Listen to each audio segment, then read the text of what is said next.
Welcome to Financial Insider Weekly. I'm your host, Michael Gray, CPA.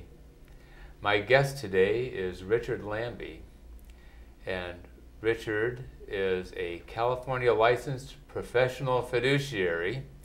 He has his fiduciary business located in San Jose, close to Valley Fair, for those of you who are in this area. He handles trust administration, estates, conservatorships, and duties under powers of attorney. We're going to go through some of the details related to that today. He worked for over 30 years in trust administration at various banks, 15 years with bank trust departments. And Richard set up his practice 14 years ago to focus on the needs of families and individuals requiring special assistance with asset management and problem resolution. And Richard is, I guess I would call it a founding member and past president of the Professional Fiduciary Association of California, or PFAC, and he's still active on the legislative committee for that group. So, Richard, welcome. Thank you for having me on the show, Mike. Today. So today, Richard and I are going to be talking about the role of the professional fiduciary, so that you have an idea of the things that people like Richard do. Richard, why would someone choose a professional fiduciary or a trust company instead of a family member or a friend as a conservator, trustee, or executor? That's a very complex question there, Mike. So clearly I've been in the business. I just want to correct one of the facts here, that I haven't been in the trust administration business for 30 years plus the 14 out on my own. It's a combination. Otherwise I'd be as old as Methuselah. So, but really when somebody's looking at selecting a trustee or an executor or something like that, really they're looking at the skill set. So in some cases, the people may have a very, very simple estate, couple of bank accounts, live in a rental apartment, something like that. Family members can do a great job with that, so that's really not an issue. But when the assets get even a little bit more complicated, somebody owns a home, where we are in Santa Clara County, is still worth $300,000, $500,000. The assets start to pile up. So you're really looking at the skill set of the family member or the friend, and can they really get to grips with the titling on the property? Can they collect all the bank accounts and that sort of thing? So you're really looking at the skill set of that person. So you've got that as one of the factors. Is the person qualified to do the job? They may have been the world's most wonderful neighbor.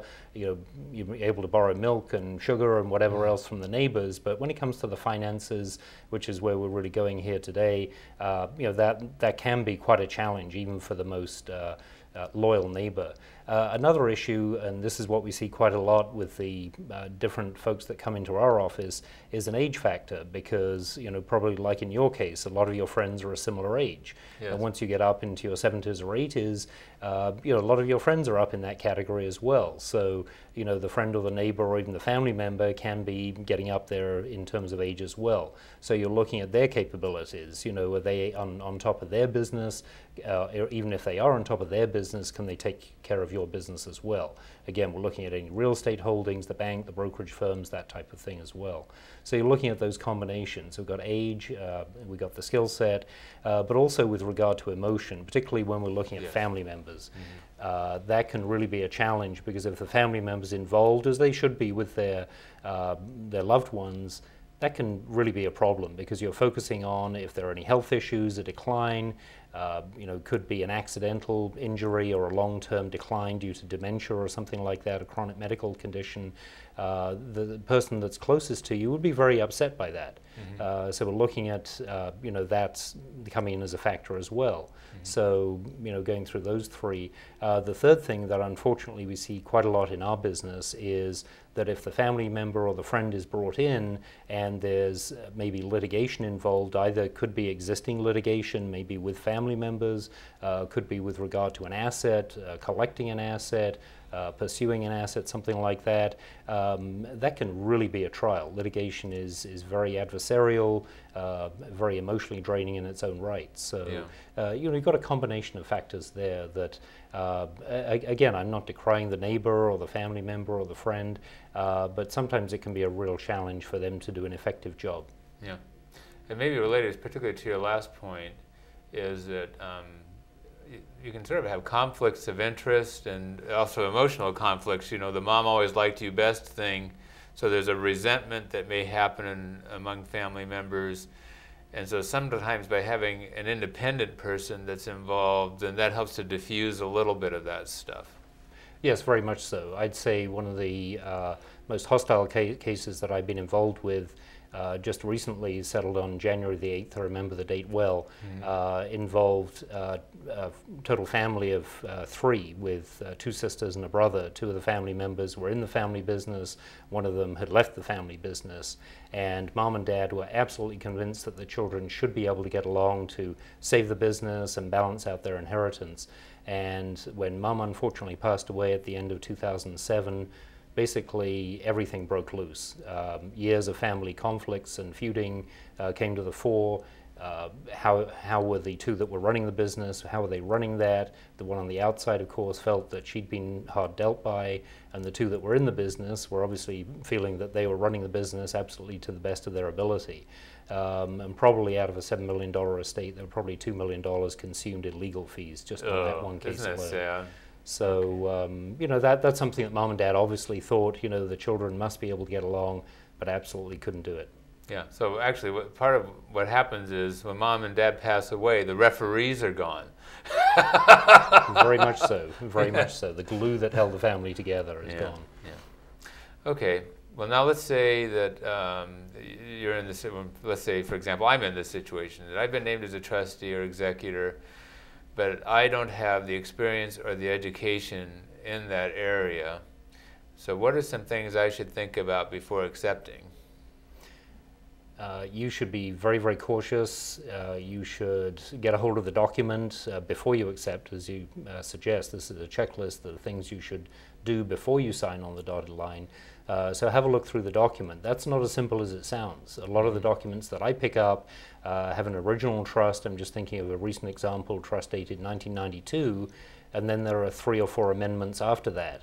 And so you have to read not only the original trust to find out the duties of the trustee, but also all of the ensuing trust documents, the amendments to the trust, to find out exactly what you should be doing.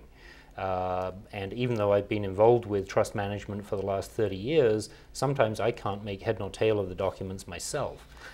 So you should be going out there, either getting back in touch with the attorneys that drew up the documents, if that's appropriate, if there's not a conflict of interest there, or the trustee has the ability to go outside and hire their own counsel. Now, of course, thinking back to your question here, Mike, you've not got involved yet. So what you want is a very understanding attorney that might get involved initially up front and put in a few hours helping you try to understand the document. The other thing that I'd strongly suggest is to have a look at the team that's already involved with the situation.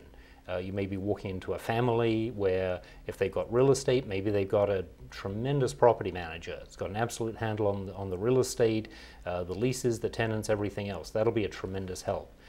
In the business that you're in, looking at, do they have an effective accountant? Are the tax returns up to date? Are you bumping up against any deadlines? Do you feel the tax returns were appropriately filed? You may look at an investment manager as well. Do they have somebody who's effectively managing the investments, or have they just been left to languish? A lot of the cases that I become involved with, and again, I'm trying to do this before I sign on as a trustee, I'd recommend anybody looking at a new trust do this as well, is to try and assess the assets.